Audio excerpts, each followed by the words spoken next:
తెలంగాణను health hub గా తయారు చేయబోతున్నామని మంత్రి శ్రీధర్ బాబు తెలిపారు. ఇప్పటికే జీనోమ్ వ్యాలీలో 2,000 కోట్ల రూపాయల కొత్త పెట్టుబడులు వచ్చాయన్నారు. డిజిటల్ హెల్త్ విషయంలో పరిశ్రమలకి ప్రోత్సాహకాలు కూడా అందిస్తున్నామని చెప్పుకొచ్చారు. మరోవైపు రాబోయే 10ల్లో ఓఆర్ఆర్ చుట్టూ 10 పారిశ్రామిక పార్కులు తెస్తామన్నారు మంత్రి. ఇన్నోవేట్ తెలంగాణ పేరుతో స్టార్టప్స్ కి కూడా ప్రోత్సాహం అందిస్తున్నామని తెలిపారు శ్రీధర్ బాబు. మరోవైపు డ్రగ్స్ నిర్మూలన కోసం రూపొందించిన ప్రత్యేక యాప్ ని 1000 పాఠశాలల్లో ఈ నెల 8న ముఖ్యమంత్రి రేవంత్ రెడ్డి ప్రారంభిస్తారని మంత్రి శ్రీధర్ బాబు తెలిపారు.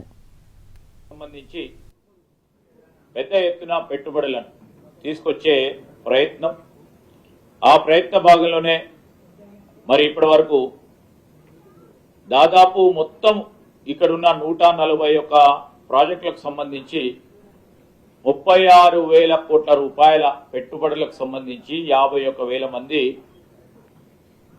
ప్రత్యక్షంగా జాబ్స్ క్రియేట్ చేయాలని, మరొక 1,50,000 మందికి పరోక్షంగా ఉపాధి కల్పించాలని 140 ప్రాజెక్ట్స్ సంబంధించి పైప్ లైన్ లో పెట్టడం జరిగింది.